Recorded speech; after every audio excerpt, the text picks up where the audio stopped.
Okay, I'm gonna do. I just wanted to I add want to that. say something, but I wanted to have a comment. May I do that now?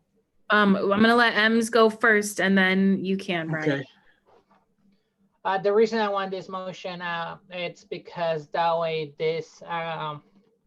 the majority of this committee will have to approve for this motion, and that will actually represent our communities rather than just the 50%. That's the whole comment I have.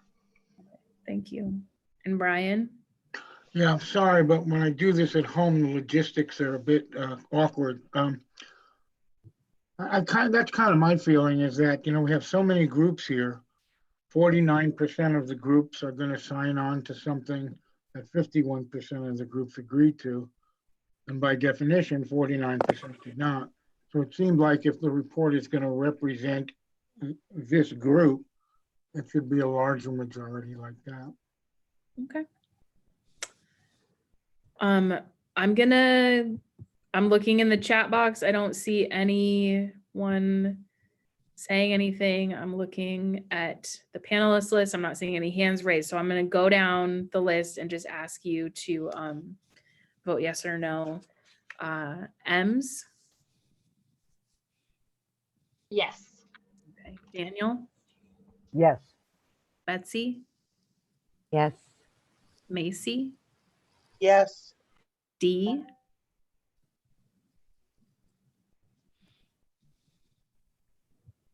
I'm listening. I'm waiting. Yes. Thank you. Leah? Yes. Yes. Abdul Rahman? Lindsay? That was a yes. Okay, thank you. Lindsay Foltz? I don't think she's here tonight. Well, her name is here. Oh. Eve? Oh. I'm sorry. Are you talking to me? Yeah, Okay. Yes. thank you. Rick Hamilton? Yes. Sorry, right as soon as you took a bite, I apologize. Is Joel on the call? No, and is Erica on the call? Yes, I believe Erica is. Yes, I am. Do you want to vote in favor or against this motion? Do you mind repeating? Not at all. So the motion is that the final draft of the report be considered approved only if no less than 70% of committee members present at the meeting at which it's considered vote in favor of the approval of approving it. So instead of just needing half to have 70%. Yes. Thank you.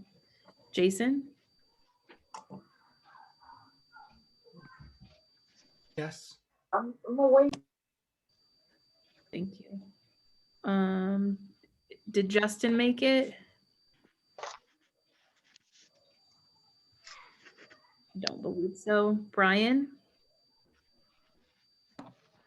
Yes. Thank you. Silverio? No. Thanks. Tana?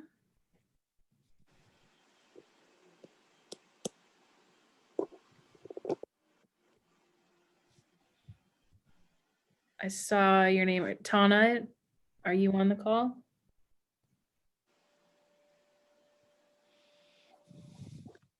Okay.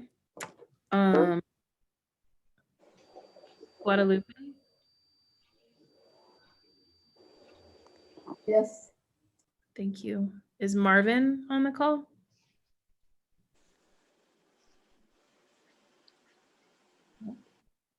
Quentin?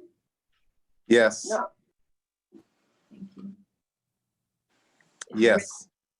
Thank you, Quentin. You're welcome. Rick Rosetta? Yes. David? Yes. Leticia? I don't think she's on either. Sandra? Yes. Thank you. Is David Tam on the call?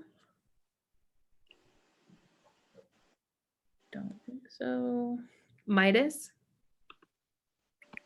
Yes. Thank you. And Marty? Yes. Thank you. Joel, I see you hopped on. We're taking a vote on a motion. I'm going to read it to you and I'm going to ask for your vote. That the final draft of this committee's report be considered approved only if no less than 70% of committee members present at the meeting at which the report is considered vote in favor. Yeah. Okay, thank you. So I've got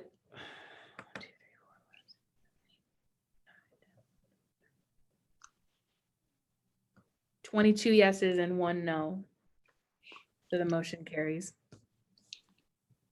And the second one that we're going to consider from the last meeting is, I'll read the motion, and then I'm going to ask for a second. So this is a motion from Brian Michaels, and it reads that this committee set aside a significant amount of time during the committee process, no less than 45 minutes, to hear from citizen complainants about the process they undertook with the police auditor and civilian review board. At least one of the complainants should be Mr. Michael's client, who he described at the October 12th meeting and who has agreed to appear.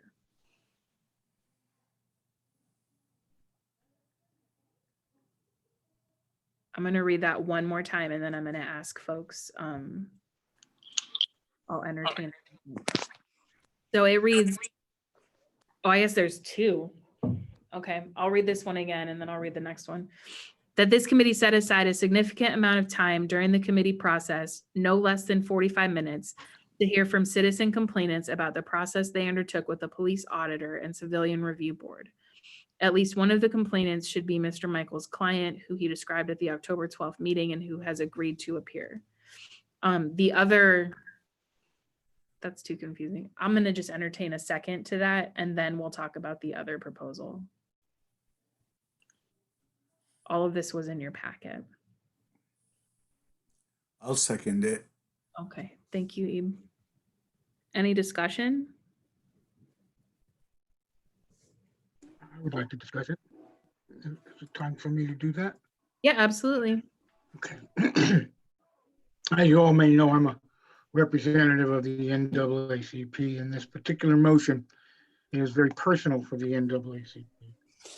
The woman who was described earlier and who called cahoots for help for her son and was then beaten up badly, and her son beaten up badly and tased.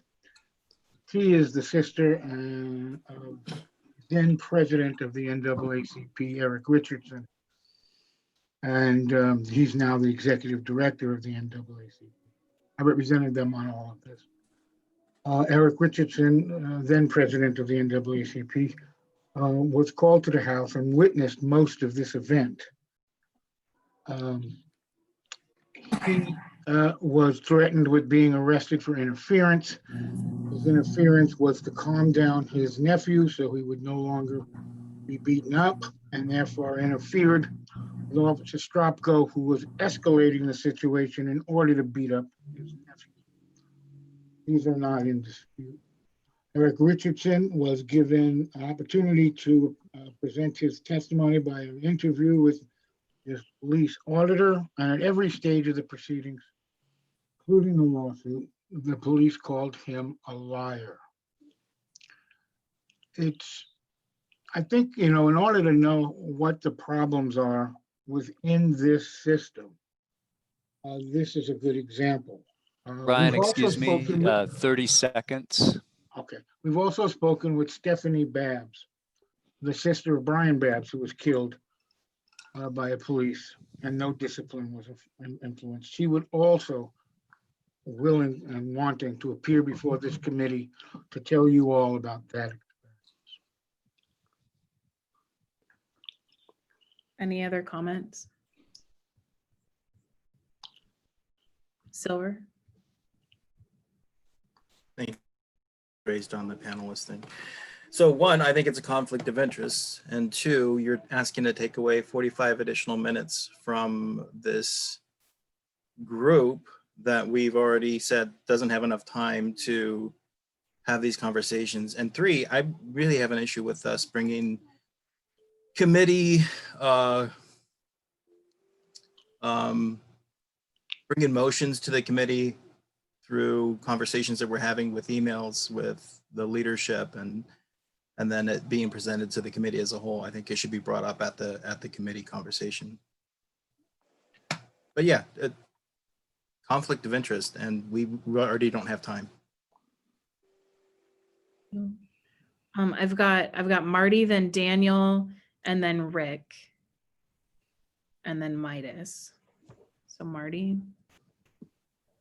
Hi, yeah, I'm not taking this as something that's personal about Brian Michael or his client. It doesn't matter to me who we choose to hear from, but if we don't have time to hear from the people who are affected by police misconduct, then what are we doing here? My understanding is that this ad hoc committee was put together specifically not from people who are already working for the city, but people who represent the people, especially those populations that are most affected by the issues and the policies that we're trying to consider.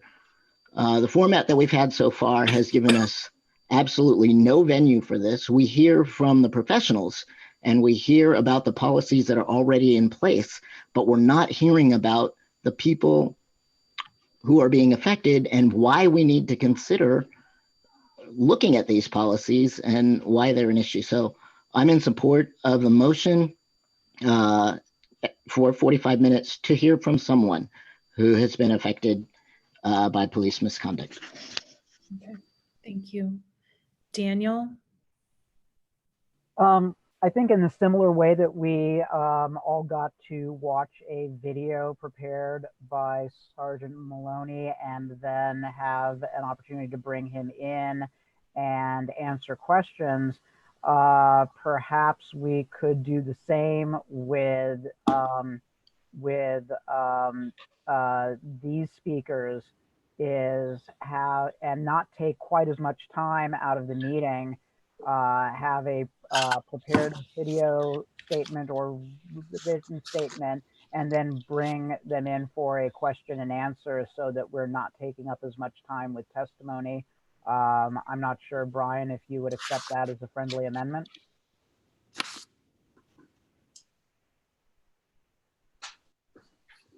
Brian, did you hear that? No, I did. It's just for reasons uninteresting to anyone. It's a bit more awkward for me when I do this from home. So that's why it took a moment. Okay. I don't know. I want to hear from other folks. I get what you're saying. And that is the way the police video or PowerPoint presentation is happening today.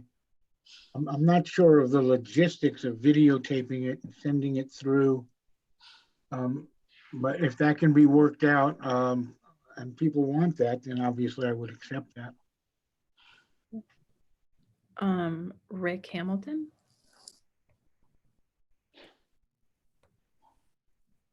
You're muted, Rick.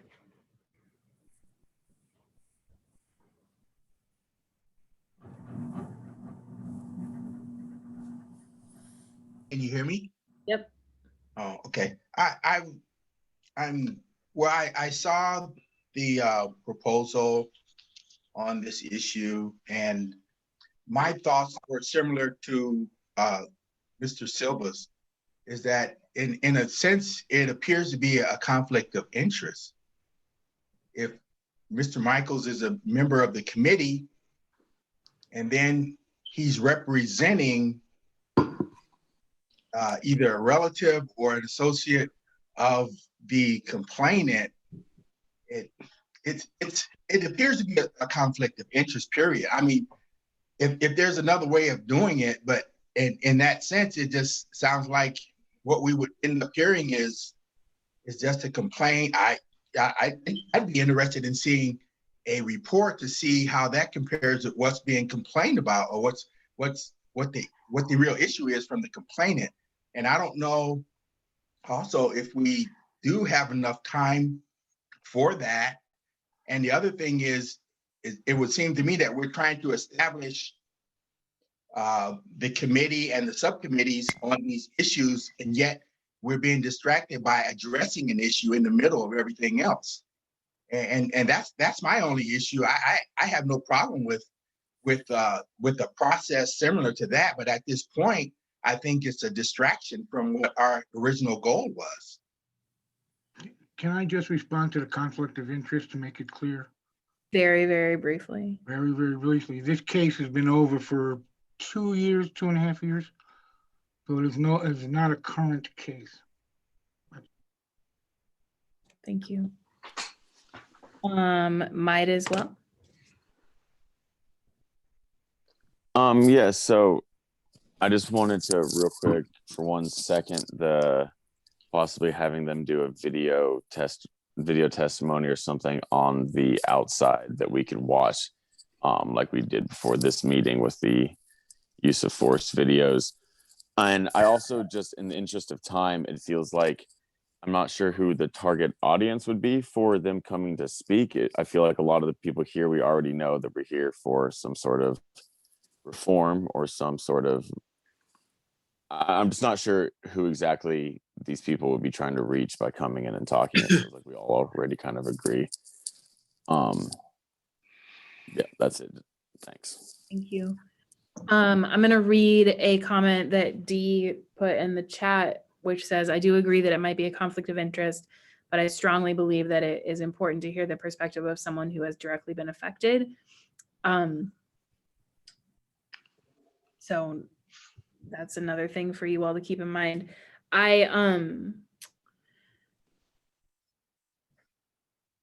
Brian, it sounded like if folks could figure it out, you would accept that friendly amendment. Am I remembering that correctly? The one about videotaping her and Stephanie? Mm-hmm. Yes, I always jokingly say I'm pretty old and unable to do most of this, but I'll try to find somebody who can figure out how to do that and get it to you all. I'm pretty sure I can find someone to satisfy that logistically. And so with that, I will do that. Okay. And I want to check with Ibrahim. Is that still something that that you're wanting to second? I am willing to second that. I pretty much have the same feelings as Marty said, that it's vital. That's the task we have at hand, is to forward some intelligent policies, and it's really hard to stay with the elitist thinkers rather than folks that are recipient of this police abuse, if you will. I think it's important that we put ourselves in the shoes, walk in the shoes of a person who's experienced that. Yeah. Okay, I've got two more comments. I've got Joel and Erica, and then I'm going to do a roll call vote. I just want to remind folks, I'm having to toggle back and forth between 2 screens, and so if you're able to like raise your hand in the participant bar, I'm able to see that, but I'm not necessarily able to see when you raise your hand physically. Erica, it looks like you're next. Okay. Thank you so much. As the people who have stated that there is a reason we are here, it doesn't seem fair, right, or like truthful to give amount of time to a specific segment of the population, but not to the population that is affected by this. My interest would be, so I fully support to the fact that that people, that we as committee should be ready to give our time to listen the same way that we're listening to the police, the same reason that we're listening to the experts.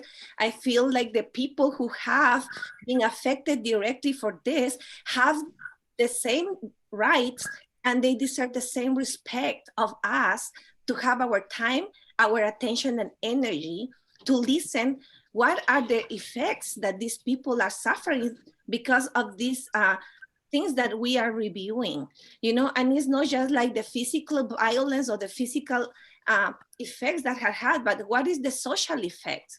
What is the mental effects? So, you know, and copying to this, I would like to have, to reach out to people. I really appreciate the reach out that has been done regarding the people that have been affected already.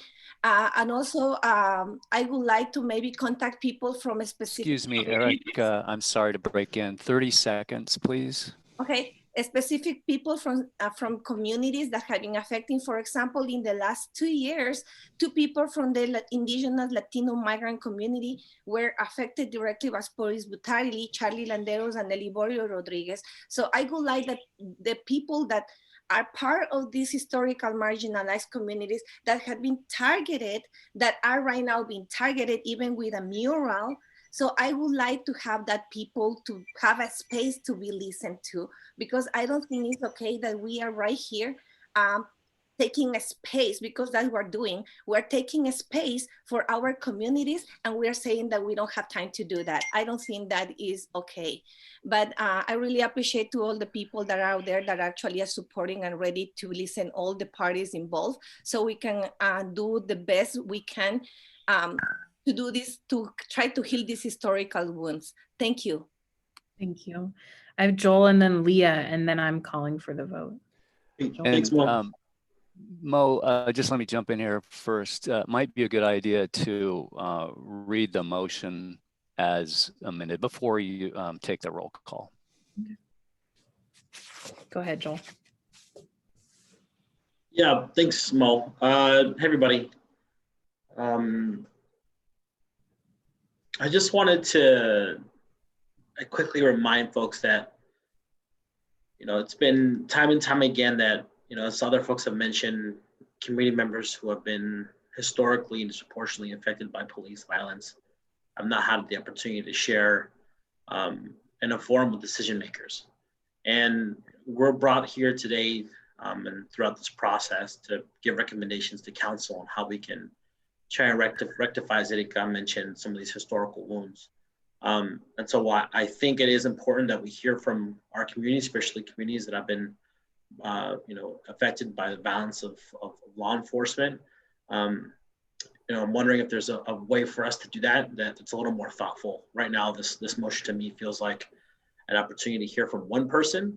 But like Erica mentioned, if we really do want to create space for members of our community that have been, you know, have experienced violence from law enforcement, that we do so in a way that's thoughtful, that we do, you know, proper outreach, and sort of have a container for it. So I'm not against hearing from community members, but I do think that the way of what I've heard so far, it seems like it's an opportunity for one person to share and not several people. So I think this is perhaps something we can come back to. Thank you.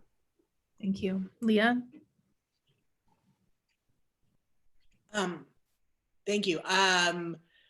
Really, I'm going to defer to what was just said. That was my concern. And I'll just add that I do think that it would give more credibility to this committee if it was known that there was some time or energy in some way, shape, or form that we gave, allowed folks who have experienced police violence to have their say as well. The way this amendment is set up, I don't feel comfortable voting for the reasons that Joel just presented. Thank you. Thank you. So I'm going to read it with its amendment, and then we'll do a vote. So the motion that's on the table is that this committee set aside a significant amount of time during the committee process or facilitate recording of to hear from citizen complainants about the process they undertook with the police auditor and civilian review board. At least one of the complainants to be Mr. Michael's clients, who he described at the October 12th meeting and who has agreed to appear. So I'm going to go down the list and ask for y'all's votes. So real quick, is this set aside time or do the video? Yeah. The preference is the video, and if we can't do the video, then the other the amendment was that we would prefer to have the video, but if that's not Got possible it. during a meeting. Ems, Yes. Daniel, Yes. Betsy, No. Macy, Yes. D,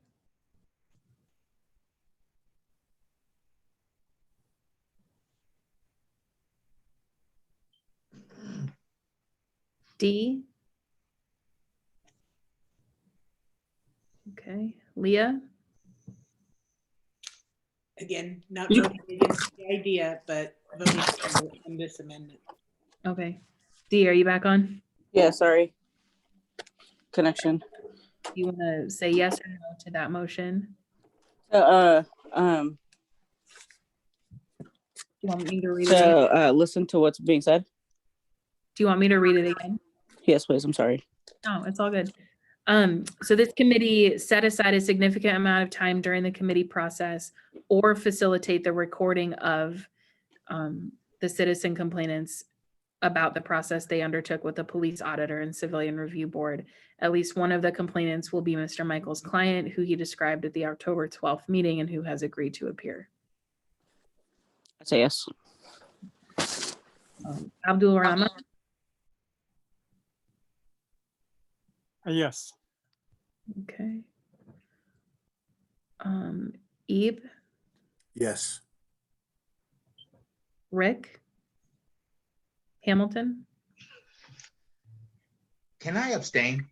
yeah, Okay, I abstain because there's issues with it. So I'll abstain on this. okay, that's fine. Joel, Abstain as well.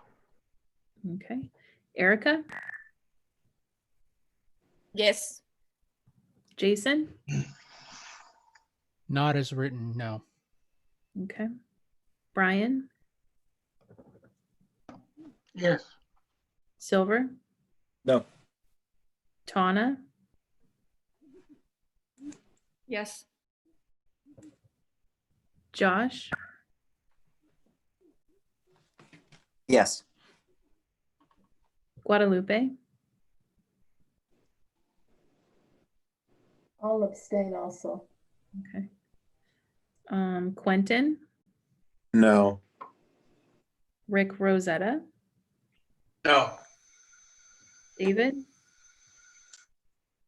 I'll abstain. Sandra,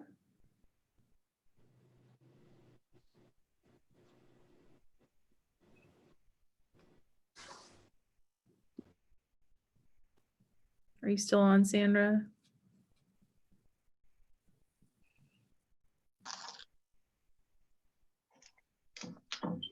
Don't see her anymore. She seems to have dropped off. Yeah. Midas, Yes. I mean, sorry, no. okay.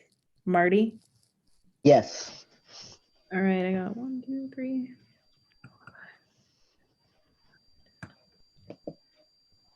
I have 11 yeses.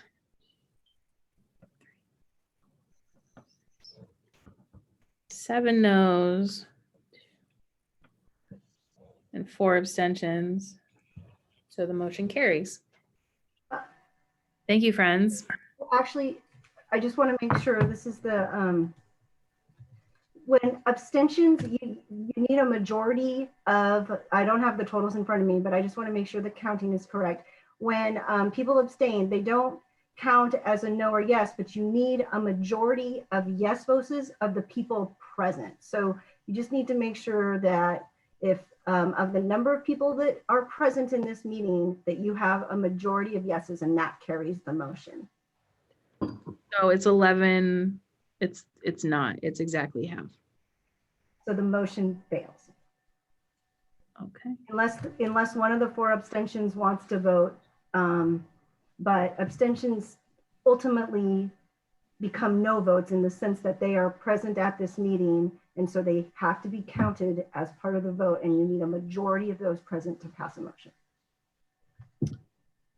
So maybe I'll Can cruise. we run the votes of the abstentions, see if anyone wants to change? Because I don't know that that's true, but I'm not here to argue with the city attorney. And I'm That's what pretty I- sure most people didn't know that was true. Brian, that's my plan. Okay.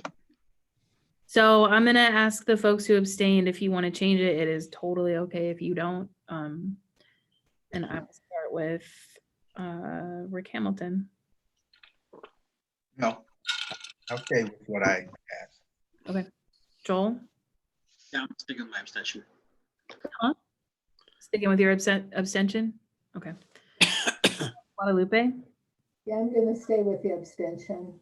Okay. And David? Yeah, I'm gonna stay with mine as well. Okay. So the motion fails. I'm learning things about Robert's rules every day. Sorry. We're learning together. So moving on to agenda item number 3. Mo, can I make a quick suggestion? I'd like to make a motion that the first meeting that's been added by the extension approved by the city council be devoted to hearing from the community in whatever fashion we decide. Do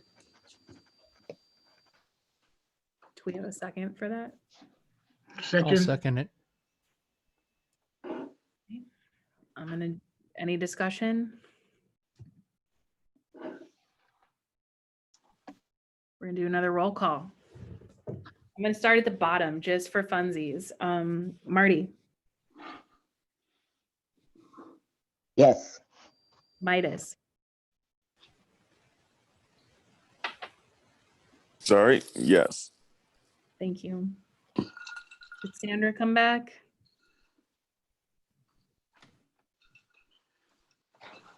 Does not look like it. David? Yes. Mo, Sandra is having difficulties with her iPad, Okay. and she said she's voting yes. I don't know how we can make that vote count since she's having difficulties with her iPad and connection. I don't know either, but let's hope we get more than half voting for something, and we'll reassess later at the end of this roll call. Rick Rosetta.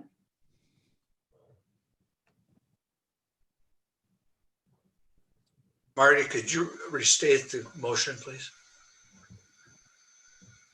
Make a motion that we dedicate the first meeting of the whole group that's been added by the extension approved by the city council to hearing from community members who have been affected by police misconduct.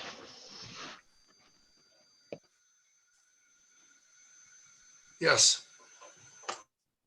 Quentin, Yes. Guadalupe, Yes. Josh, Yes. thank you.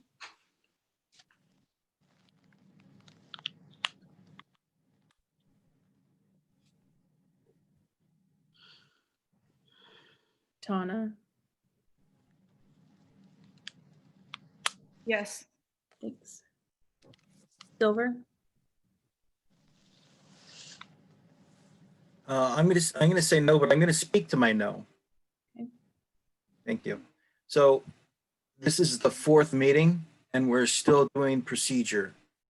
I'm a person who's been chosen by my body to represent my experiences. That's why we're here. I'm fully aware of the experiences I, as a person of color, have experienced, and I'm able to represent. Can you hear me? I'm able to represent that as a person who's serving on this ad hoc committee. You all are talking about wasting time, but this is the 4th meeting and we're already halfway through. So I'm going to say no. thank you. Brian, Yes. Jason, Yes. Erica, Yes. Joel, Yep. Rick Hamilton, Yes. Ebe, Yes. Abdul Rahman, Yes. Leah, Yes. Dee, Yes. Macy, Already extended. Yes. Betsy, Abstain. Daniel, Yes. and Ems. Yes.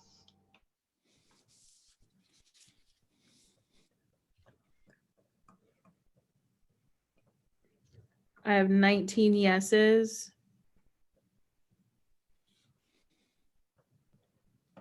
3 noes. And 1 abstention. So the motion carries. Okay. And now, without further ado, I'm going to pass the mic to Sergeant Maloney and Policy Analyst Cindy Coleman for a presentation follow-up to the recordings that you all watched. Hello, everyone. My name is Ryan. I'm a sergeant here with Eugene Police Department. Most of you probably saw the video presentation that I put together. I apologize if it was mundane and hard to listen to. I tried to get through the information with as much detail as I could without talking in circles as much as possible. I will be upfront on this. I was looking through the presentation the other day after I did it because I wanted to watch through and kind of take a look. And I made a mistake on one of the amendments on the Graham versus Connor. I put in there a second amendment. I don't know how that got in there, but it's not related to that ruling. So that information under the definition there was incorrect on that. It's related to the Fourth Amendment. But aside from that, I'm hoping if you guys have some questions or anything I can help answer. I know your time is pressing. I appreciate the opportunity to at least communicate with you and talk to you guys and meet some of you and kind of see how this meeting goes. So by all means, if there's any questions, feel free to ask. I will try to make sure I can muddle through this a little bit to make sure I get to everybody that's asking questions. So folks, if you have questions, a reminder, if you can raise your hand in the participants list, that would be the most helpful for me. And I will toggle back and forth on the screens also, but I see Brian has his hand up and then Marty.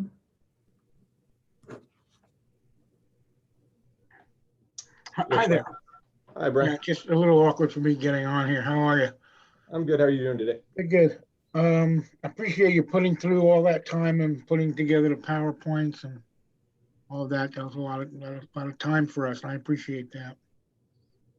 I have 2 questions. The first, most important to me, was the policy didn't really have a directive for officers to de-escalate at all times when possible.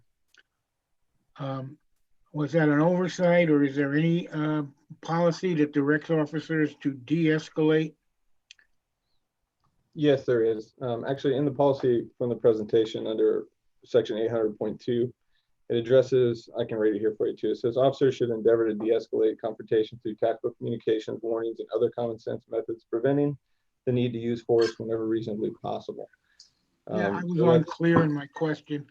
I read that, but endeavor to de-escalate, is that, I mean, to me, that's different than require to de-escalate. Would you agree? Yes, it is different. Yeah.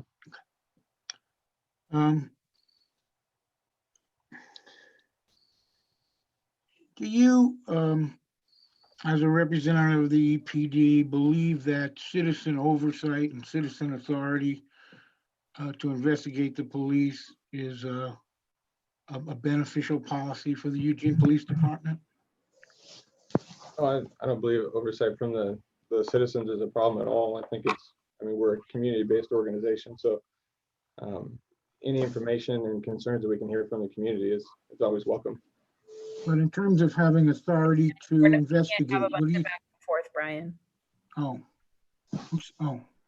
You can ask one more question, but then it's going to go to Marty. Okay. All right.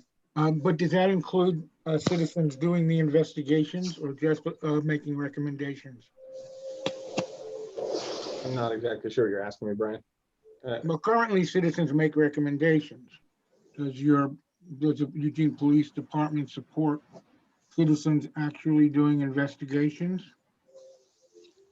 Well, Brian, I'm not here on this platform to talk about what I think the Eugene Police Department should do in that situation. I was here more for the use of force presentation. Any questions regarding our policy based on it? Not necessarily that. That's a much longer conversation, I would imagine, by people above me, but. Fair enough. Thanks very much for your input. Okay, Marty?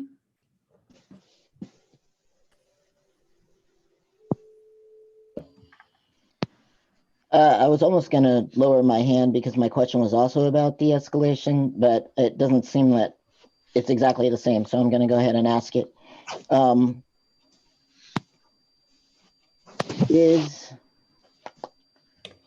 Is an officer required to show that they have made an attempt at de-escalation before use of force?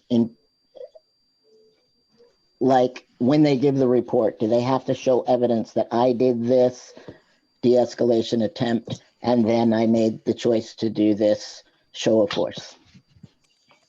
No, they're not required under the policy. And there's I'll see if I can explain it the quickest way possible with it. All use of force is based on, as you know, the totality of circumstances and what's objectively reasonable. So when it comes into a situation, an officer gets called to a situation, there may not be an opportunity to de-escalate safely without someone else being victimized or the officer being harmed or not being able to resolve the situation as soon as possible in order to prevent as much injury to anyone or any extra victimization to anyone. So we definitely promote it 100% to de-escalate in every situation that's reasonably possible to do so. And that's their first step. We have a separate policy based on just de-escalation alone for that we put together. And all of our training procedures, all of our scenario-based training, and all of our entry-level training to all of our new officers and ongoing training addresses de-escalation as the utmost importance to attempt as much as possible. Okay, so just to summarize my question.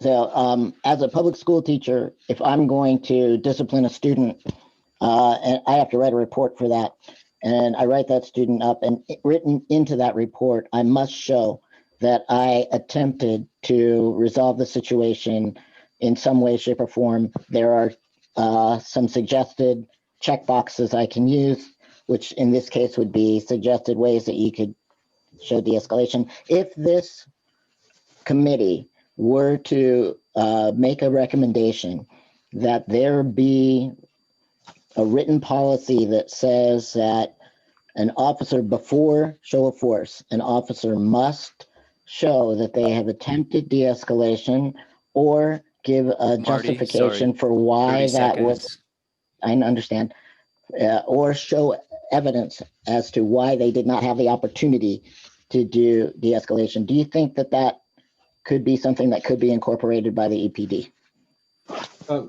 Yeah, it already is. I guess I didn't explain myself very well. The report still has to dictate why they weren't unable to use de-escalation techniques and to try and de-escalate the situation prior to using any sort of physical force. What you have to remember too is that force is perception. So when you're saying about as an officer arrives, there's a lot of people that when they see an officer show up in uniform or turn their lights on, they consider that a show of force, a stop and a seizure. So expecting someone to use de-escalation prior to ever even talking to somebody is tough as well. I mean, so there's a whole gamut of situations that are involved in this. Okay, I've got Silver and then Daniel. Hi, thank you. So as I understand it, chokeholds have never been a part of the training, but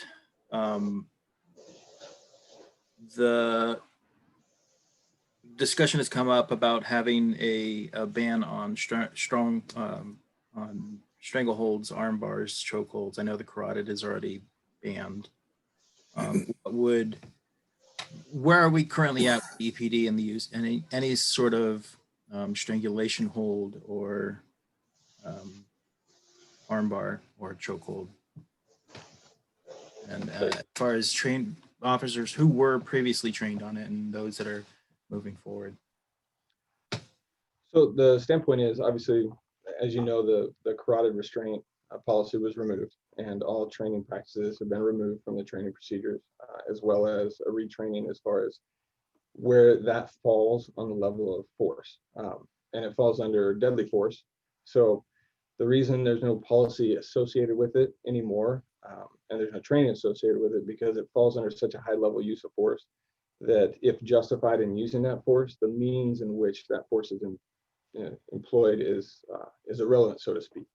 So if you're justified in using deadly force in order to stop a subject from hurting someone else or committing more violent felonies and crimes, the use of that carotid or chokehold, as some people refer to it, even though they're different things, is not outside of justified use of force nor outside of policy based on the totality of circumstances. Yeah, I understand. Carotid would be somebody's already detained, somebody's already kind of under your control, but the other types of use of force that you told us that is deadly, what is the reason for us having that as a continued tool? Well, like I said, it's not necessarily a continued tool, but what I'm saying is that reasonable force based on the totality of circumstances, the type of force that's used or tool that's used when trying to save a life or stop an innocent person from dying or protecting your own life is irrelevant. But that's kind of what I'm getting at, if that makes sense. So like, we don't train people to use a rock to hit people with, but if that's the only thing around and it's your only opportunity to save somebody's life or your life, that may not be unjustified, but we're certainly not going to train you to do it. Thank you. Okay, I've got Daniel and then Josh. Sergeant, it seems to me that so much of use of force policy revolves around the concept of reasonableness and what's reasonable, and that a lot of what's reasonable is based on what the officer is perceiving at the time. And what measures, if any, are in place to check whether an officer is claiming to perceive something or claiming not to have perceived something, to be able to get it to the threshold of reasonableness? It seems to me that's a loophole that you could drive a SWAT team through. Well, I'm trying to think of the best way to explain this. That reasonableness perspective is based on somebody of like training and experience based on court rulings, right? So as a person that reviews every use of force that comes within our department, every time force is used, just because somebody says that's the way they perceived it, that doesn't necessarily mean that it's justified. But what you have to understand too is, just like witnesses and just like victims, perceptions vary based on life experiences and training and where you've been. So yeah, you're right, that is a tough thing to judge, and that's a tough thing to go through. That's why we have all of our checks and balances, from my checks and balances all the way up through our command staff, as well as our internal affairs, as well as the auditor's office, citizen review board. We've got multiple checks and balances to judge that, as well as our overall use of force review board, based on depending on the level of force that was used. Okay, Josh Purvis. Thank you, Mo. I really appreciate, perhaps, if and we'll put him on the spot, if someone like Rick Hamilton, or one of our members with a background in law enforcement, if he would be willing to share his perspective on the sergeant's presentation and or answers tonight. If I'm correct, Mr. Hamilton, I believe you're a state trooper. Correct me if I'm wrong, but I'm curious how your experience with a state law enforcement agency would compare to the policies in place with the city of Eugene, and maybe also what your particular insight would be of the sergeant's presentation for the good of the ad hoc committee's consideration of use of force policies. Can I respond to that? Yeah, thank you. Okay. I did view and listen to Sergeant Maloney's presentation, and it was pretty thorough. My concern with it, and it's been from the very beginning when I was informed about this committee, is that as citizens, a lot of times it's very difficult to understand why we do what we do when we do it, because despite the fact that there are policies all over the country, and in general, I think if you really studied it, you'll find out that most of the agencies all around the country, the use of force policies are pretty much in general the same. And there's different wording and there's different interpretations, not only by the officers but also by the citizens. And after over 30 years of doing this, I realized that there's a lot of changes that need to be made in law enforcement, but in particular, you can make all kind of policies regarding how the police do their job, and you try to keep them in check.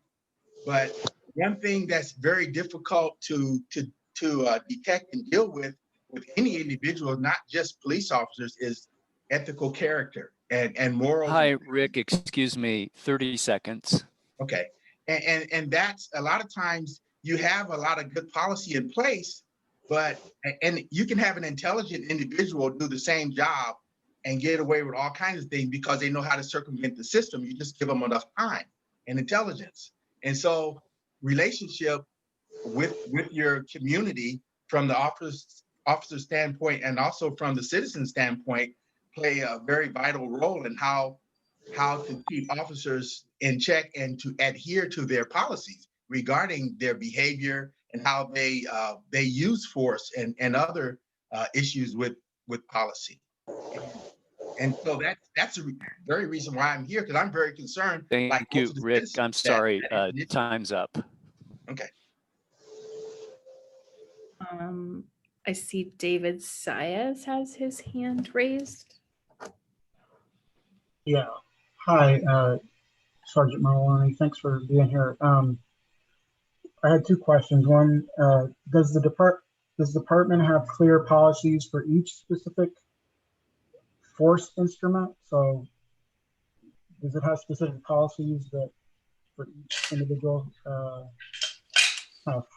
use of force instrument that is available to them? Do you mean regarding tools like the tasers and for the most part, every tool that we train an officer in has a separate sub policy basically attached to it. That's all based out of primarily the general use of force policy. It refers back to it quite a bit. Okay, but each one has a specific thing. Okay. Yeah. And then how does your use of force policy or training incorporate how officers consider their ability to communicate with the person, whether it's kind of maybe somebody's limited English proficient, or they could have a mental health, developmental disability, physical disability, or under the influence. But like, what is there anything specific in policies that talks about how you take those things into consideration when it comes to use of force? It falls under factors as far as I guess I could kind of touch on it is officer versus threat factors, and then considerations upon force. So it's all that's taken into consideration, especially with training. I mean, all of our scenario-based training, which is statistically shown to be the most effective type of training, not just PowerPoint and everything. We have Spanish speaking, we have even German speaking officers that we pull to help with scenarios all the time to induce those language barrier issues where there has to be communication. You have to figure out a way to still communicate even though you can't maybe verbally communicate. We have officers that are fluent sign language that we'll bring in as well, because we have a small portion of the population here as well that we talk to. We see on a routine basis that are both deaf and mute. And so, and a lot of sign language that we use. So they have to, we test our officers and we try to give them every single possible scenario we can in their Rolodex as to circumvent using force by slowing down, creating time, distance, open lines of communication. That communication can be anything from hand signals to written to talking. It can mean a bunch of different things.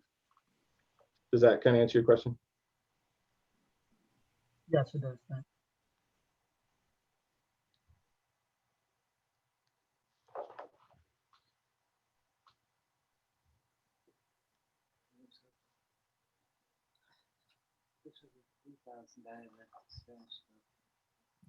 Okay. I see that the host muted. I was asked to remind people to mute when you're not talking. I see Erica's hand is up, and I'm wondering also if Sandra's hand is up, because I see Erica, your hand is up twice.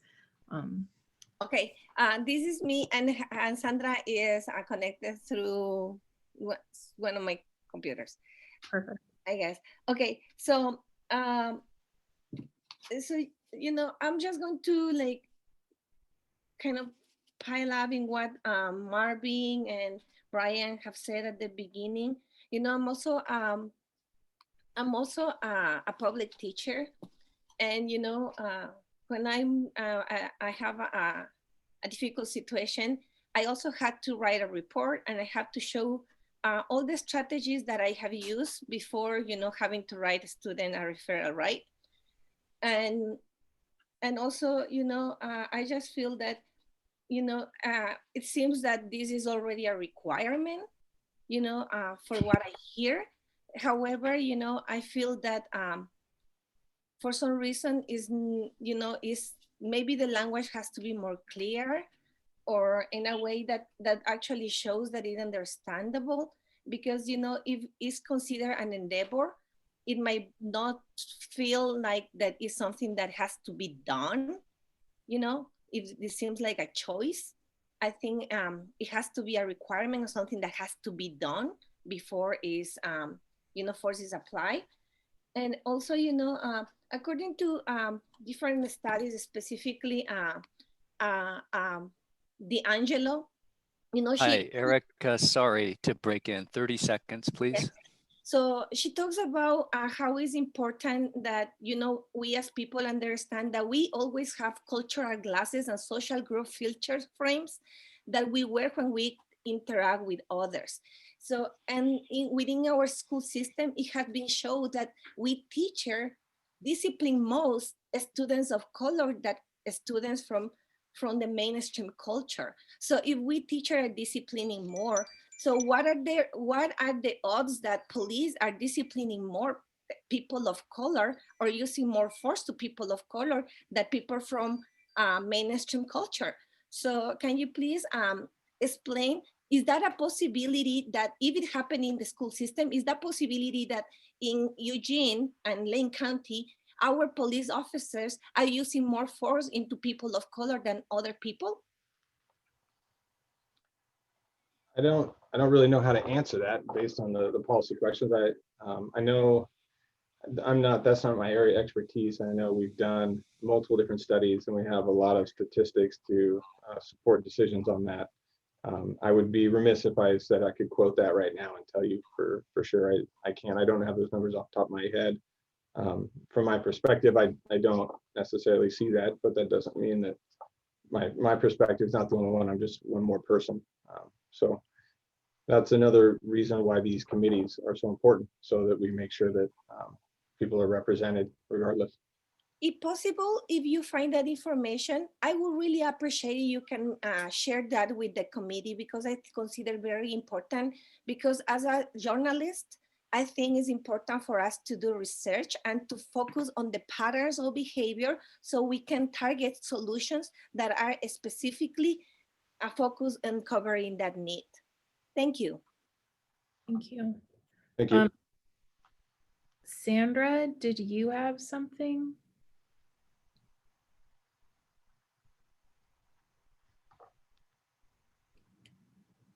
I know you're signed in on Erica's thing and the hand is up. I don't want to make. Can you hear me? Yes, we can. Okay. No, the hand. I'm having problems with my tablet. I'm sorry, Okay. but no, I don't even know how to fix that. Hang on. No, I don't have anything else to add. Okay, thank you. David. Yeah, I just wanted to make sure I was clear on the de-escalation. So is there policy on how an officer uses de-escalation tactics in order to reduce the need for force? Sorry, I couldn't hear that last part. Is there a policy that that informs officers how they use de-escalation tactics in order to reduce the need for force? There's a policy that gives guidelines on what's expected. There's no, that's the hard part with policy, right? Because policy, if you start giving specific instances and situations, it kind of pigeonholes how that policy is going to work and how it's used. So it's definitely, well, I guess maybe I'm misunderstanding what you're saying, what your question is.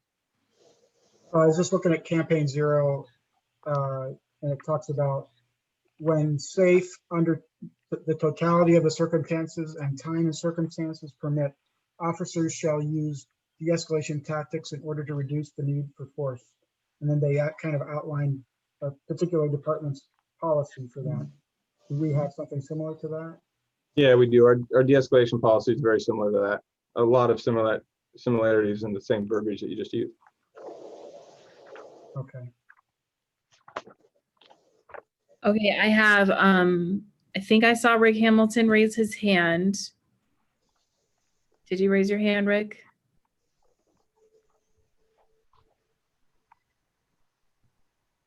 I can't hear you, Rick. Can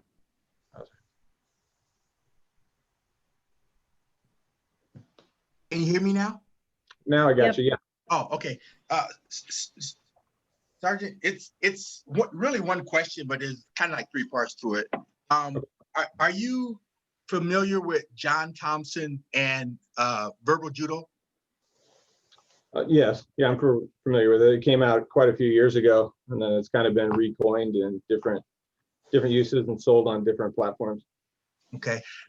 Could you give the committee just a brief kind of like description of what that particular technique was all about?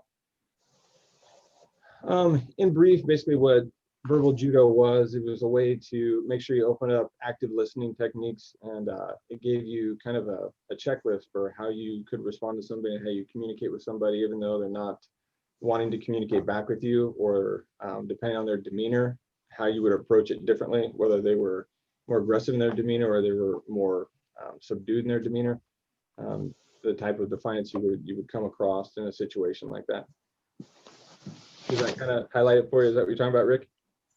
Yes, because is that the teaching in itself, or when it came out, did or did it not include a means of actually de-escalating a situation, especially after your initial contact, from beginning to that decision being made? Yeah, it did. It was really kind of groundbreaking at the time. I mean, as you probably know, and as the committee is learning it, the evolution of police work has changed quite a bit over the last even 10 years, let alone 20. And so the push toward de-escalation and then into tactical communication after verbal judo is part of that evolution of that open dialogue and open communication.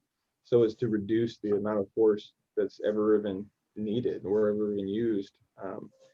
Because most of the time when you show up on a scene, perceptions vary and everybody's upset. So if you can calm things down by slowing them down, taking your time, open lines of communication, and use those skills and those tactics, it typically reduces any need for force whatsoever. And most of the time, 9 out of 10 times, it resolves the problem. You can come to some sort of agreement without ever having any sort of physical altercation.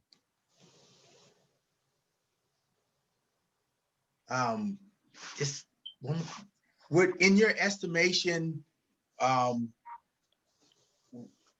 if you were asked, with the majority of officers, not only in the state but say in the country,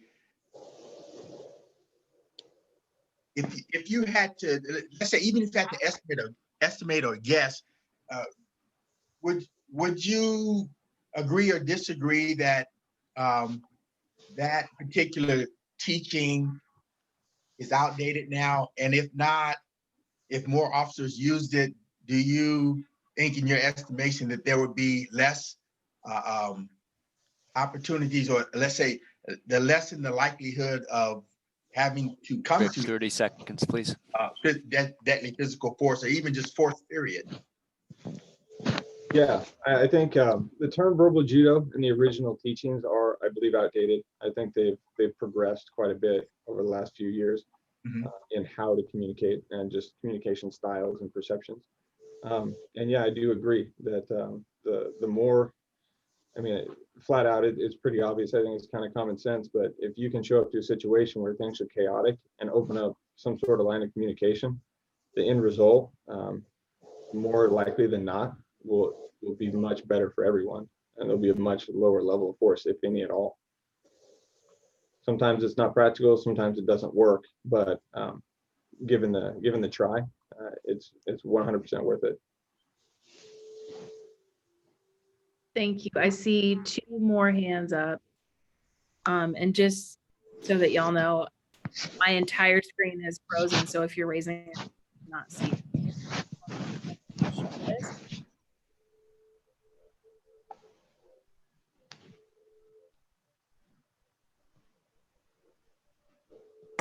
Raise your hand. You can go ahead and put it in the chat. Josh Purvis. Yes, hi. Sergeant, question for you. Just thinking of the saying, when all you have is a hammer, you see everything as a nail. I'm curious if, because the police are called to respond to any number of situations and we don't really have for example, a behavioral health first responder system as robust as our kind of law enforcement or police system, I'm curious if there's anything that in the training of police officers, or the fact that they're armed, or if, since we have a license to kill, that would necessarily inhibit them from being able to prioritize other considerations that would be more appropriate for a public health response or a behavioral health response, because they're law enforcement and are trained to escalate if need be. Is that question clear? It seemed like you had probably 3 or so questions in there. I'll try to answer. I apologize for that. Oh no, that's okay. The term license to kill, I want to address that really quick. I don't believe that is a term that's relevant to the Eugene Police Department. Yes, when we show up to a situation, we are armed. Every situation an officer gets into ends up being an armed encounter just because we have a weapon. It doesn't mean that the people we are in contact with don't. We just know that we will, right? Because we carry one with us. As far as using that weapon as the hammer, so to speak, in your analogy, that's why we go to great lengths and extensive training to reinforce that that's the last possible option. And that's why we push so much toward the de-escalation and the communication styles and slowing things down and taking our time upon our responses. And we utilize multiple different less lethal options prior to, if it's reasonable or possible to do so without causing further risk to the community or the officers or the victims or anybody for that matter. Does that kind of answer your questions? It does the part, I guess, if I could just quickly tack on something else, what I'm curious about is if you're having to evaluate a situation as being like an emergency that needs police attention as opposed to cahoots or something, and you're getting a call that says, hey, we need you over here. Well, I'm curious about the de-escalation, knowing that that could take time to talk someone down, and time you may not have because you're having to potentially react to another situation where there may be a chance of more violence. I guess what I'm curious is are the police limited? Joshua, 30 seconds, Sorry, please. are the police limited in what they can feasibly do because they're having to be anything from a behavioral health first responder to also responding to a violent situation like domestic violence, a school shooting, or whatever else it may be? Thank you. To that, I guess I would say, if you're responding to a call, that's your priority. With a city our size and the call load that we get and the amount of calls that officers go to, it's rare that we have to pull somebody from a call to where when we teach them and promote to slow things down and take their time to work through things, it's rare that we have to pull them from doing that. That would be a pretty big deal. That would be something all the way up to include and some like shots fired or somebody screaming for help or hostage situation or something to that nature that would pull us from a call. But even then, it would be hard to pull an officer away from a call for somebody, let's say, in mental health crisis that that we were waiting for cahoots or working with cahoots hand in hand to help resolve. Hopefully that answers your question. Yes, for now. Thank you. All right, I see David Saez, and then I'm gonna move us on. David? I was wondering, do you, what kind of early intervention system do you have to correct officers who might use excessive force? Is there such a thing? We're currently working on putting the policy together for an actual early intervention system. So that's something that we're reviewing throughout the nation on other early intervention systems. But what we do have in place now is a early warning system as far as officers that are involved in force. And if they're involved in similar force, and if they keep coming up to be involved in other types of force, it obviously puts them on the radar, where we need to either address the decisions that are being made, the lack of training that maybe they've been able to go to, or just their decision making, and whether or not we need to train them better at their decision making. Jesus Christ. Make sure we mute everybody. Everything all right? Who's that? The other thing, Sergeant Maloney, with that early warning system, would that, or the early intervention system, would that also pick up on just complaints? Like, would it include, like, if an officer receives 2 or more complaints in a month, in the past month or something like that, whether it's use of force or not? Yeah. I mean, it would take into consideration all those things, because obviously we want to get ahead of the curve as much as possible to make sure that we're following all the guidelines, as well as we're giving the community the most professional officers we can on a daily basis in their contact. Okay, thank you. Thank you for all of that conversation and the questions and answers. I'm going to move us to agenda item number 5 and ask Kaz to provide a summary from the Community Oversight Subcommittee that met last week. Thank you, Mo. And I'm aware we're running a little bit behind, so I'll be very, very brief.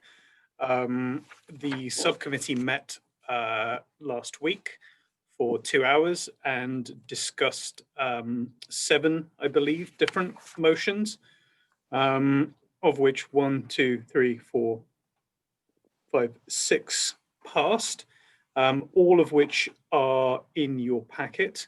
I'm going to give committee members the opportunity to take the rest of the time on the agenda, because I really have nothing to add that that they wouldn't be able to fill in more detail.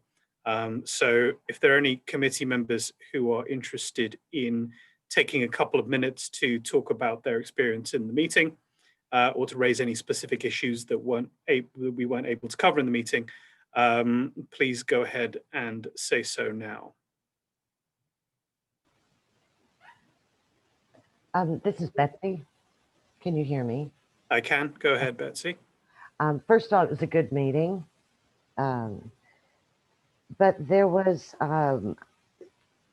we had put forth part of the Campaign Zero, the card issue. And there were those who questioned why that card issue was under community oversight. So I just quickly wanted to put forth, which I didn't have a chance to in the subcommittee meeting, is that on a daily basis, there are unsolicited contact that police make with citizens when they are simply just living their lives. And under those circumstances, there is no police report. If a citizen does feel comfortable calling the auditor, which many do not, nothing becomes of it. And so there's no record of it. But those kind of daily sort of contacts that citizens feel are a violation and they're harmful. We know from the literature that it reduces telomere length on the DNA, those constant daily things. When you are suspect, reasonable suspicion for just simply living your life, standing on a street corner, talking to your friend, sitting on a sidewalk by a closed business because your car broke down and you're waiting for a ride. These kind of contacts with police, the citizen's voice gets lost in the system as it currently exists. And so LULAC had been the recipient of many of those stories. And so we suggested 6 years ago for the police contact policy that they have a card just with an officer badge number. You don't have to put the officer's name, just the badge number, with a place where the citizen could write the day, time, and location of that contact, and then a number on the back of the card that the citizen could call. Hi, Betsy, 30 seconds, please. The number is not linked to anything systemically linked with the police department, like the auditor's office. It's a community number where those stories can be preserved, because that is the only way for those citizens to have oversight on the police's behavior and to have their stories remain equally valid to a police officer who may deny they even did it. So that was how we saw it as community impact. And I just wanted the committee to go that. Community oversight, excuse me. Thank you, Betsy. And just for clarity's sake, that relates to the motion proposed by Daniel and seconded by Betsy. For all stops, police officers should be required to give their name, badge number, the reason for the stop, and a card with this information and with instructions for filing a complaint, just so that everyone's clear on precisely what subject Betsy was talking on. Are there any other committee members? We have another 3 minutes according to the agenda for this report before we move on to considering motions. I see Daniel. I see nobody else, but so go ahead, Daniel. Thanks, Cass. I wanted to respond to Rick's testimony, which Kaz sent around to all of us earlier today. Prior to our subcommittee meeting, I read the Campaign Zero, many linked articles, lots of other information about the best ways to implement community oversight of the police. We on the subcommittee, with the scant time that we had, did our best to put forth proposals that we thought would result in better oversight of the police. What Rick wrote in his testimony is that we can't do this because of current city structure, and we can't do that because of current city law, and we can't do this other thing because of current union contract. The city council created this committee to tell them what our communities want and need to keep our people safe from police overreach and abuse. And if current city structure, city law, and union contract are forcing us to keep in place a broken system of inadequate oversight that allows police abuse to persist, then we need to tell the council that all of these aspects of the current system must change, not just police policy. But we should not diminish the strength of our recommendations because of these things. Thank you. Okay, Rick, I'm going to give you the opportunity to respond if you wish to take it. Otherwise, I will hand over to Mo and we can get to voting on the motions. I don't care to verbally respond. I put the information I had in the written document. My concern was that the city council is not empowered to change the rules of evidence in Oregon, and nor is it empowered to change how judicial and legislative function take place. I was only pointing that out because I don't think it can work. Okay, thank you. And I believe with that, that's the end of my item on the agenda. I'm going to hand it back over to you and we can start discussing the motions brought forward. Okay, everyone, this is like the most optimistic agenda I've ever seen. And there are 7 motions and we have 20 minutes. So I just want to say that so that we can think long and hard about all of the comments that we may or may not make. I'm just going to start at with number 1 and go down the list. So the first motion is the one that Kaz just read the words for. It reads, for all stops, police officers should be required to give their name, badge number, the reason for the stop, and a card with this information and with instructions for filing a complaint. So I will entertain a motion on that.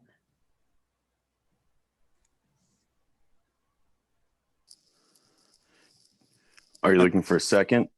Well, I'm looking for a motion from this group and then a second.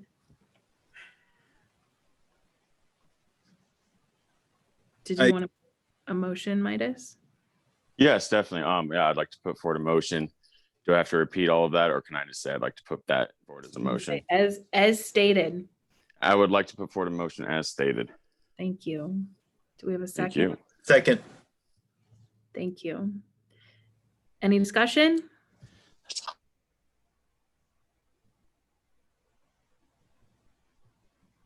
Okay. I personally, this is D. I feel like that's a good idea just because of the fact that, well, one, it makes it more, well, obviously, like, one, you can like identify the officer and whatnot, but then 2, it kind of makes it more, more personal instead of I don't know how to say it. Instead of it makes it more like this person's like human also, like the officer, and like takes them out of that like, oh, I'm a police officer, like this is who I am, like I'm above the law, like that type of emotion. I don't know. Yeah, no, that makes good sense. Thank you. Rick Hamilton.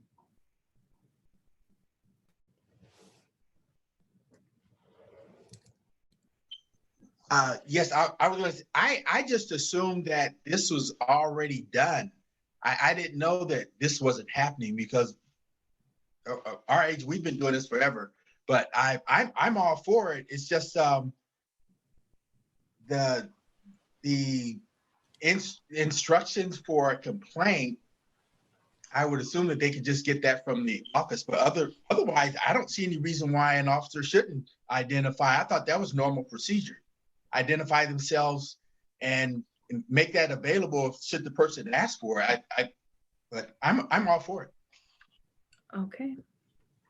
I'm gonna read the list and we'll vote. We'll see what happens with our first motion. I'm gonna start at the top for this one. So Ems. Yes. Daniel. Yes. Betsy. Yes. Macy. Yes. Dee. Yes. Leah. Yes. Abdul Rahman. Yes. Lindsay.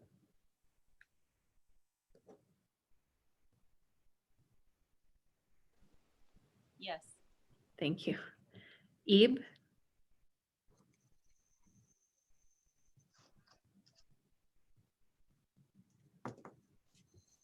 Is Ebe still here? I am here, yes. Oh, good. Was that a yes vote? That is a yes vote. Thank you. Rick Hamilton?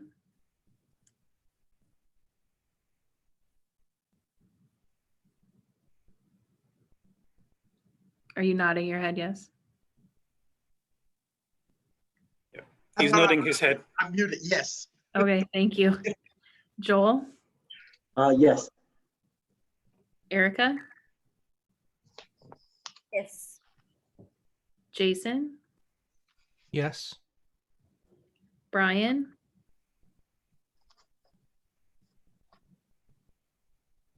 Yes. thank you. Silver, Yes. Tana, Yes. Josh, Yes. Guadalupe, Yes. Quentin, Yes. Rick Rosetta, Yes. David, Yes. Sandra, Yes. Midas,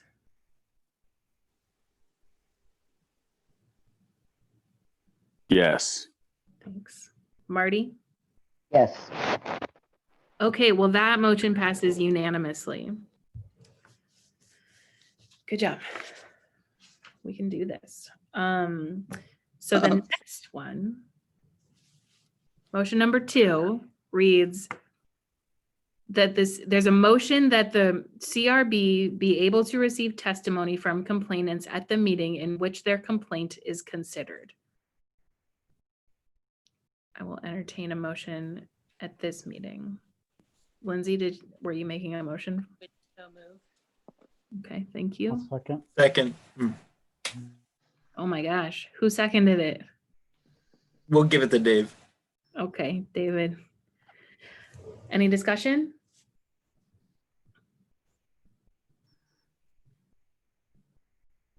Okay, I'm gonna start at the bottom this time. Marty, Yes. Midas, Yes. Sandra,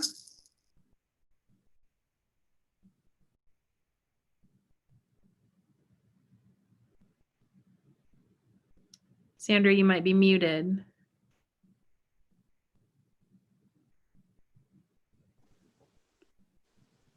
Can you hear me? Yes, we can.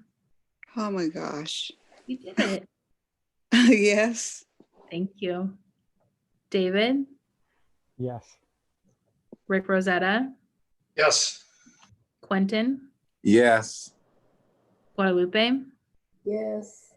Josh,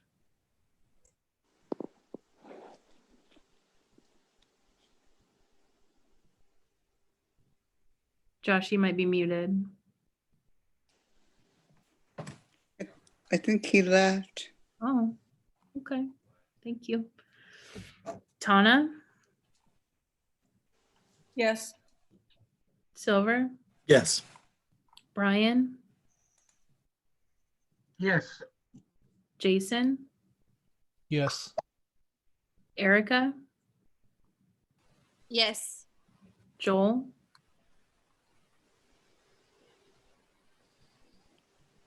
Yes. thanks. Rick Hamilton, Yes. Ebe,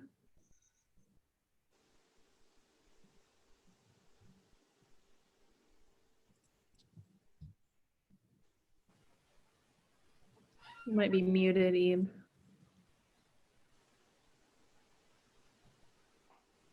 Might be gone. I don't see his name anymore. Okay, Lindsay,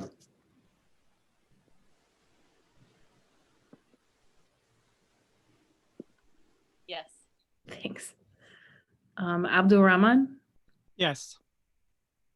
and Leah, Yes. Dee, Yes. Macy, Yes. Betsy, Yes. Daniel, Yes. and Ems. Yes.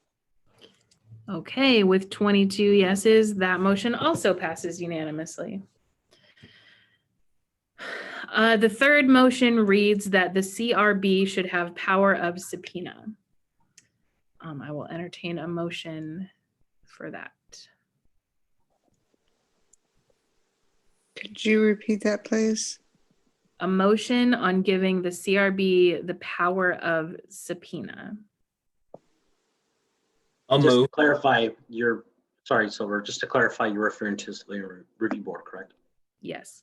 Thank you. I'll move that forward. I'll second. Was that you, Joel? Yeah. Any Sorry, discussion? who moved? I missed that. Silver, Thank you. and then Joel seconded it. Great, thank you. Do we have any discussion? I would say something. Okay, Brian and then Abdul Rahman. In response to Mr. Rosetta's testimony, I submitted some testimony, and part of it was on this point that Mr. Rosetta had objections to the word subpoena as it appears as a judicial document. So what I would recommend as an amendment to this motion is that we simply use the words of the city code that Mr. Rosetta quoted that applies to the auditor and substitute the CRB. And Do you have those words in front of you? I submitted them in writing, and I'm going to try to get there for you. Let's see. Yes, it is. The CRB has the power to obtain all information, including videos, statements under oath, and police investigation. Lindsay, how do you feel about a friendly amendment? I'm the one who put the amendment forward. Oh, I'm sorry, Silver. No, yeah, no worries. I have a lot of That's motion. okay. So I'm wondering what the issue is with the word subpoena. Bear with me for a second.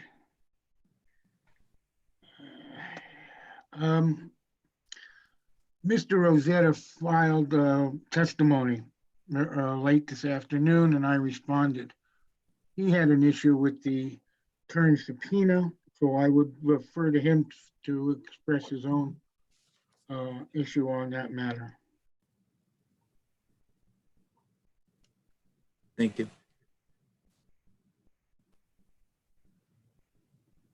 Rick, would you speak to that? Yes, I didn't have a problem with the term subpoena. I had the problem with the idea of a subpoena, and if Mr. Michaels wants to characterize it as that, I guess we can do that. The Oregon Rules of Civil Procedure do provide for the use of subpoena in a case that is pending. It doesn't have anything to do with investigative materials. And the power of subpoena is one that is subject to the governance of the court in that case in which the subpoena is issued. So the scope of the subpoena would be judged by the judge if indeed there was a problem with it. So I think that there's a very difficult problem here in that there is no provision for a subpoena in Oregon law that can be issued in this kind of a context. It only can be issued in the context of a pending case in court. And so to give the CRB the ability to issue a subpoena would require state legislation at least. And this is why I chose to replace the word subpoena with the code language for the auditor. Because you substitute that, the CRB instead of the auditor, take out the word subpoena, and it means that the CRB could obtain all the information that the auditor can obtain. And we don't have to debate about the word subpoena. I personally like the word subpoena. I thought it was sexy, but I'm gonna just, I don't want to get between the two of you guys. I know you have a history. So I'm gonna ask the other commissioner from the CRB to weigh in on this. I just want to say we don't have a history, but go ahead. Lindsay? Non-lawyer in this conversation. I have a question, I think, for Mr. Michaels. My question is to understand your intent better. So, and it looks like in your second sentence, you say, the goal is to have the CRB obtain any and all information from the police it requests, similar to the auditor, though it places the investigation process in the CRB. So I want to make sure I understand, or I will make a statement and then I want to understand what you would like in addition to what we have.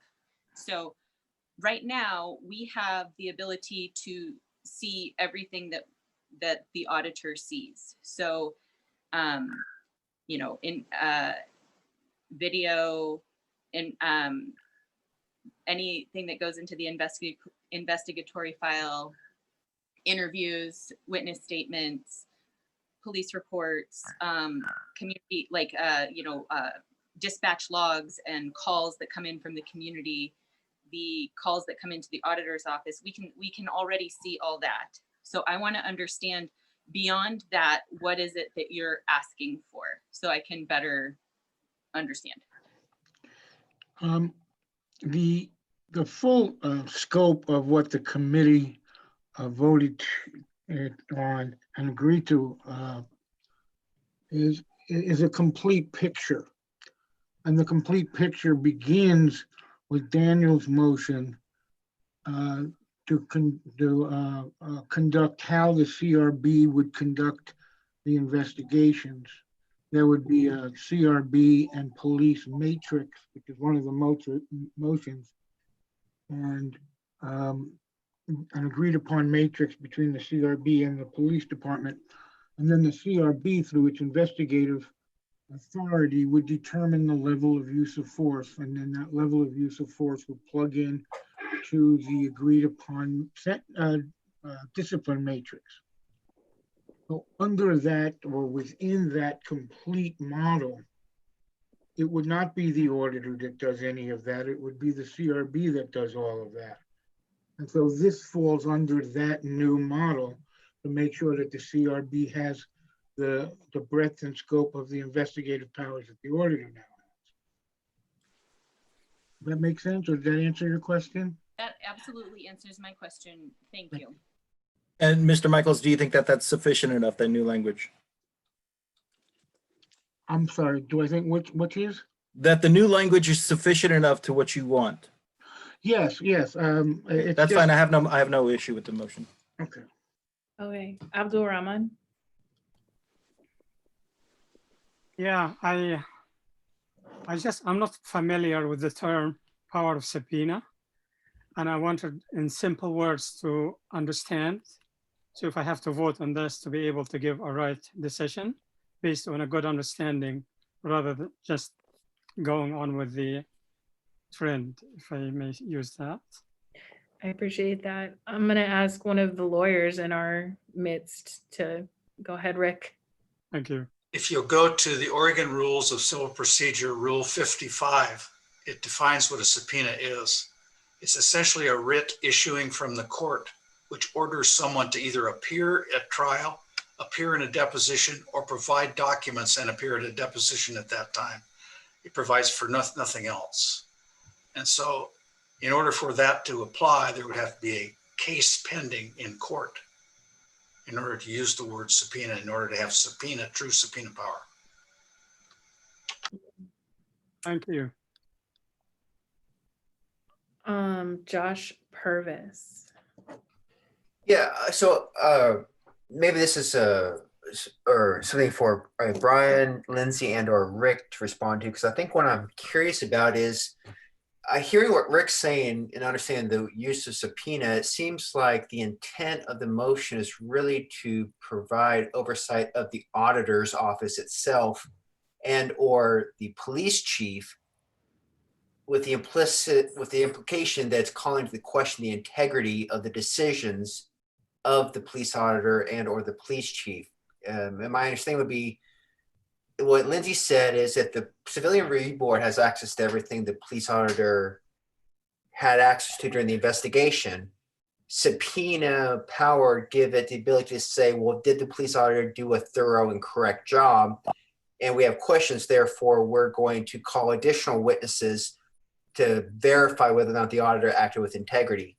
Maybe similarly with the police chief, if there's a discrepancy between the police chief's decision and what was recommended to the police chief, the CRB through subpoena would be able to call witnesses to somehow put the chief on the spot as to why the chief did not follow the recommendations of the police auditor. So that's my impression. So I guess I'm looking for a response from Rick, one, if to the legal veracity or validity of that. Hi, Joshua, 30 Yeah. seconds. Okay. So I'm open to anyone to respond, but I guess that's the impression I have. So I'm wondering if, one, that's the intent, Brian, and two, if that's even permissible. Yeah, Rick. Rick? The question whether it would be permissible. Well, to you, yes. Like if that is the intent, is that something that would be even possible for the CRB to serve an adjudicating role of the auditor's office itself by being able to call subpoena or subpoena additional witnesses? The way I understand the system as it's set up right now, the auditor has the investigative powers, and the CRB is called in to review that the citizens viewpoint is incorporated in the auditor's findings, so that there's some citizen oversight on what the auditor has done. It's not to, in order to do what Mr. Michaels says in his chat comment just a moment ago, and is in part of one of the other motions, there's an intent here to try and call the Citizens Review Board more of an investigatory and prosecutorial entity that also has adjudicative functions, which would not be permissible. It would be like the Inquisition in Spain in the early 1900s, where the prosecutor was also the person who just made the decision on whether somebody did something right or wrong, and that just does not guarantee due process to anybody. And so I have a serious problem with that. Getting back to your question as to whether or not we're 30 seconds, Rick. Okay, I'll stop there. That's good enough. Okay, I'm gonna call on Joel and then Lindsay, and then I'm gonna read Marty's comment from the chat box. Go ahead, Joel. I like to let Lindsay go first, and then I'll go.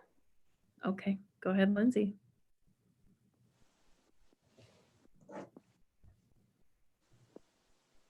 Issues going on. I don't necessarily agree with the characterization that having the subpoena would somehow create the appropriate mechanism for the chief to have to explain why they didn't follow an adjudication recommendation. I think there's a different mechanism to do that, or many different possibilities for how, if we as the community are not satisfied with a contradictory adjudication from the chief that's contradictory to the auditor's process. I don't necessarily think the subpoena is the way to get there.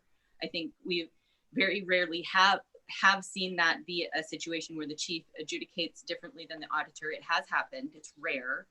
But that I would say, I think there are other mechanisms for creating more transparency and accountability for that process, but the subpoena doesn't strike me as the mechanism to do it.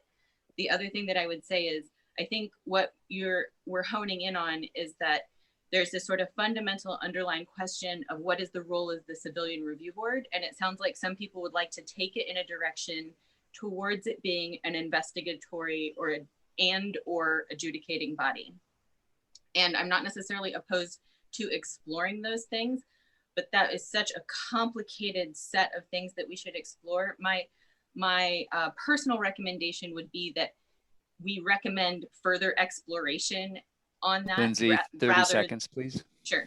Rather than making a recommendation without as much detail as it should have. It seems hasty to me, even though I'm perfectly satisfied with people wanting to explore different potential roles for the CRB. I don't think that we really have enough information to do that justice right at this moment.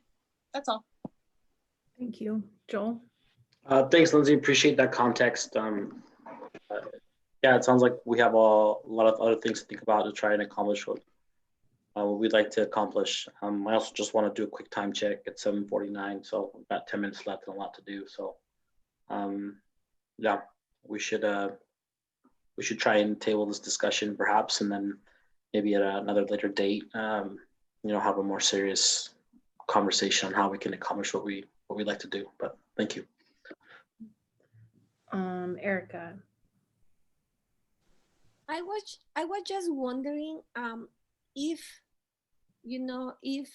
like if instead of having a subpoena, having a deposition would be an option.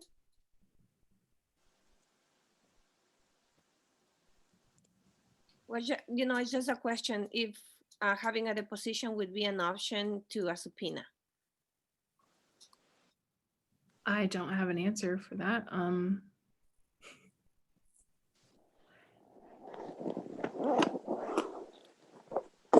I can briefly answer that unless somebody else has an answer. I'll wait. Well, here's if you can promise to be very brief, I would appreciate that. I understand the sentiment. A deposition is merely bringing one to a position where they are asked questions. And so bringing the witness to the investigative process would essentially be a deposition. The subpoena is to compel that person to appear and for other documents that may be relevant to the investigation. Okay, thank you. And then for folks who don't have a chat box open, Marty shared the language from the Portland measure that just passed. And it reads, the board shall have the power to the full extent allowed by law to receive and investigate complaints, including the power to subpoena and compel documents, and to issue disciplinary action up to and including termination for all sworn members and the supervisors thereof within the Portland Police Bureau. So what I'm hearing from the group is that this needs more conversation and we don't have time tonight. So I would entertain a motion to table this until the next meeting. I do have a quick question. Do we have more motions for this subcommittee? Yeah. Yeah, there's 7 total and we're on number 3. Then we'll move the motion to table this and for another meeting. Thank you, Ed. I'll second. I'm happy to second that, Josh, if no one else does. Perfect. I'm gonna go down the list. Ems? Yes. Daniel? Yes, with comment, although I think that given some of the issues that have been raised here, it would be nice if the subcommittee could review these and refine these before bringing it back to the full committee. Okay. Betsy? Yes. Macy?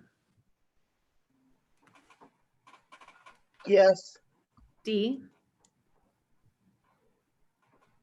Yes. Leah? Yes. Abdul Rahman? Yes. Lindsay?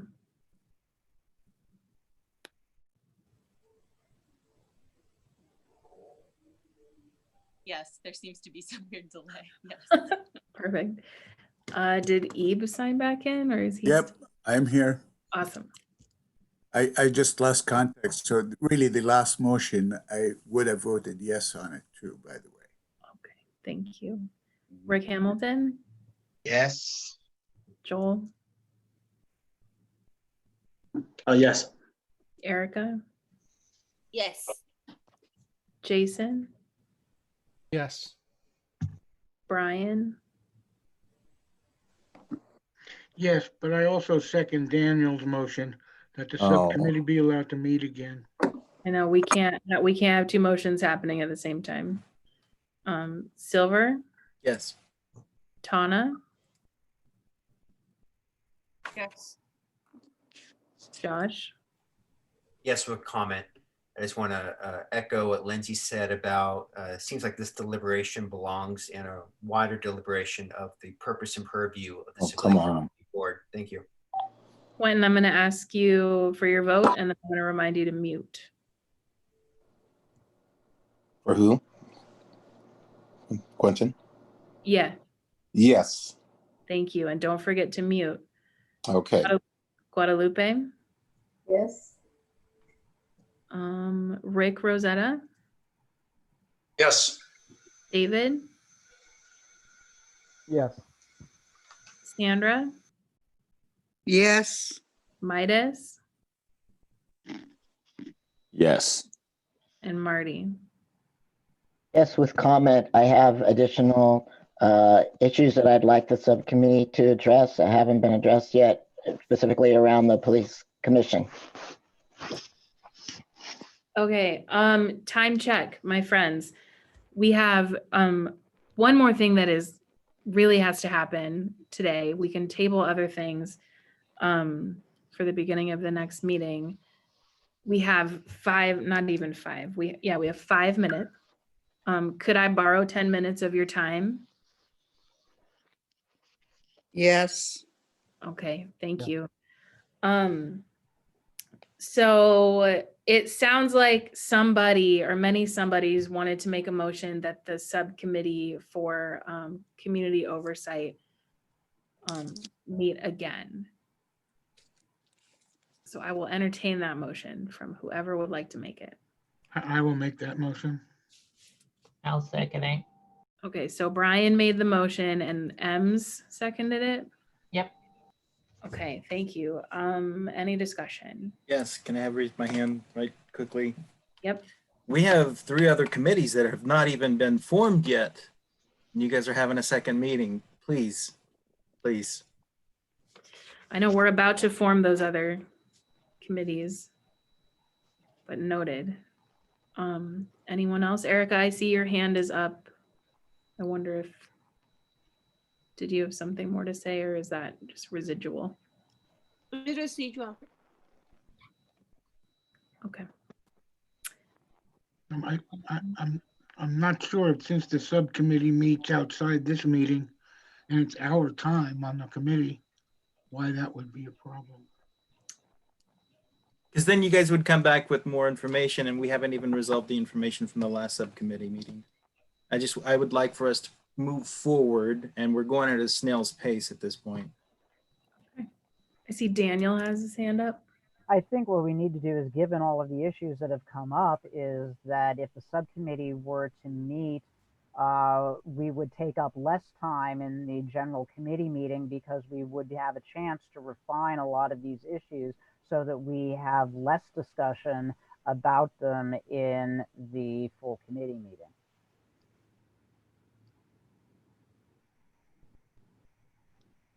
Okay. I don't see any more hands up.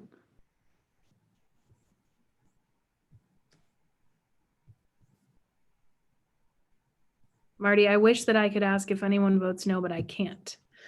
I'm going to go ahead and read the list from the bottom for yeses and nos. We'll start with Marty.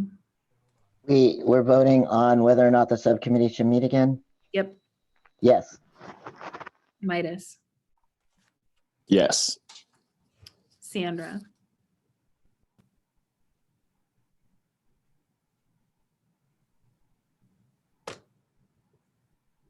Sandra, are you still there? You are. Sorry, I didn't hear your vote because I was talking over you. Yes. Thank you. David. Yes. Rick Rosetta. No. Quentin. No.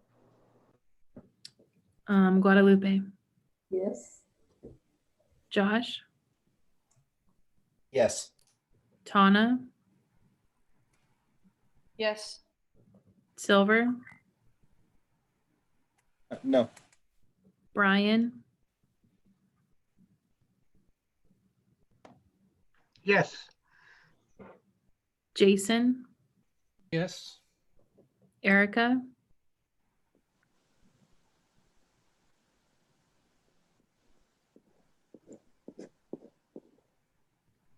Erica, I think you're muted. Yes, I'm sorry. Can you please repeat what we're deciding right now? Yeah, absolutely. We are deciding if the subcommittee for community oversight should meet again. and bring more refined motions. Yes. Okay. Joel, Yes. Rick Hamilton,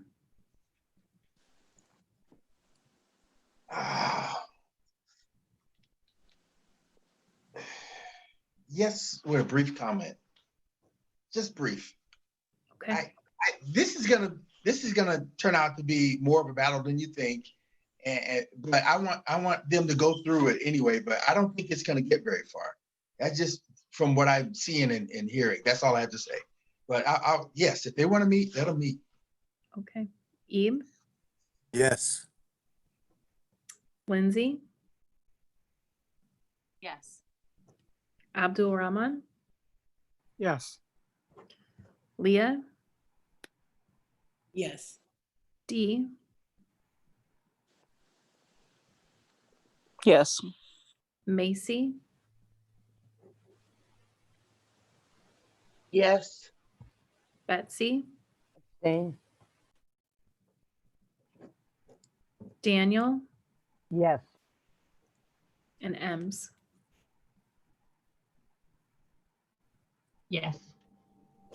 I have 20 yes votes, 3 no's, and 1 abstention, so the motion carries. So the other thing that needs to happen is I'm supposed to tell you all what the next steps are, and we're supposed to talk about subcommittees. So Mo, I'm just going to share my screen so that everyone can see what we've received in terms of people's preferences for the subcommittees. perfect. Thank you.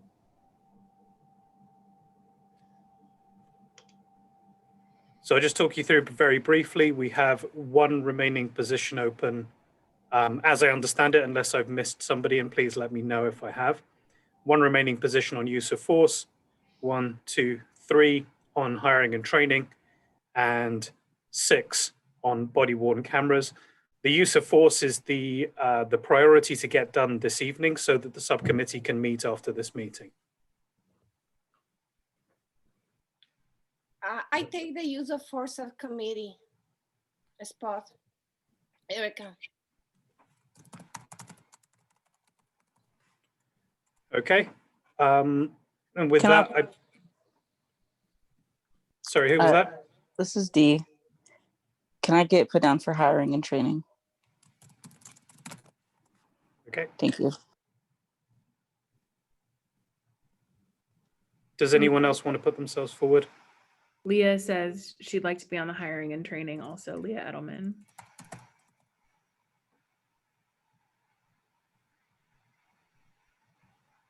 Any others? I can't read on the screen. So we have Sandra, I believe that's Sandra. We have 3 subcommittees, and we have 1 place left on hiring and training, and we have 6 places left on body-worn cameras. If you would like to join a subcommittee, members are not compelled to join a subcommittee. You can choose to or not, as you prefer. Hey, Kaz, this is Joel. Can you put me on the body-worn cameras, please? Put me on the body-worn cameras, please. Oh, wait. Never mind. What about the hiring? Put me on, can you hear me? Yes, I can. Okay, hiring and training, please.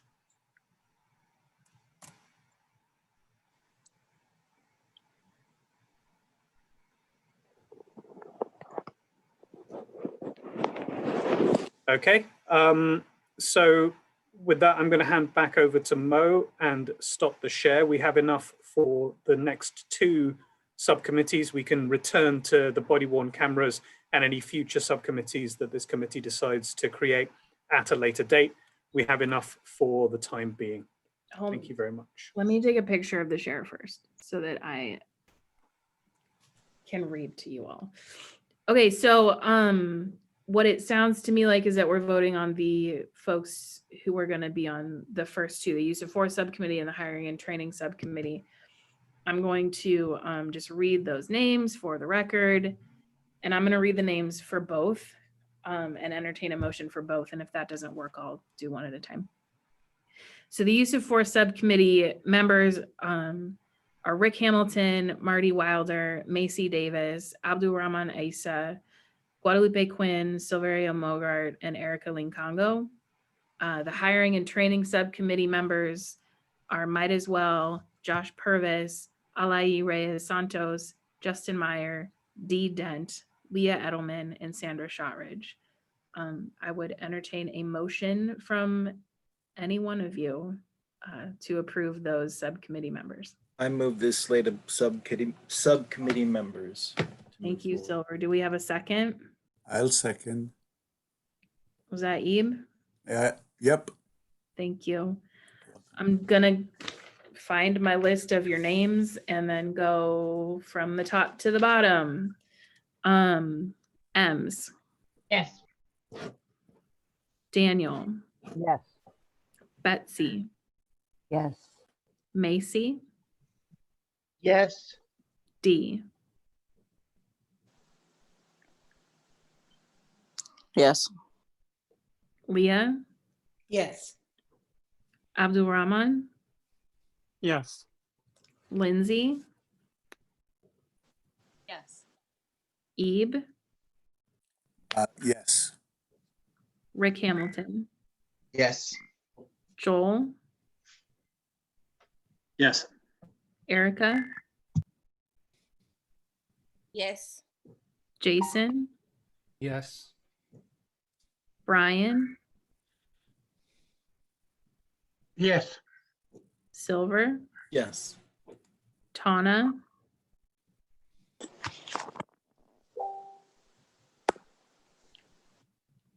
Tana. She may be gone. Josh Purvis. Yes. Guadalupe. Yes. Quentin. Yes. Rick Rosetta. Yes. David.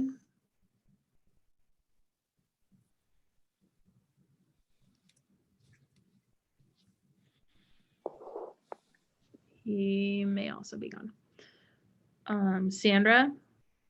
Yes. Midas. Oh, sorry. Yes. I just got disconnected. No worries. That was good timing to come back. Marty. Perfect. Yes, and I think David is back.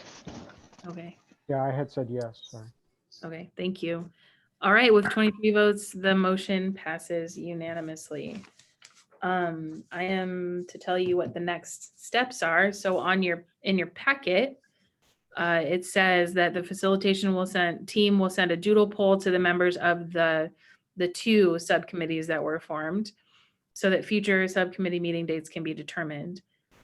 It's likely that the use of force subcommittee will meet in the next 2 weeks.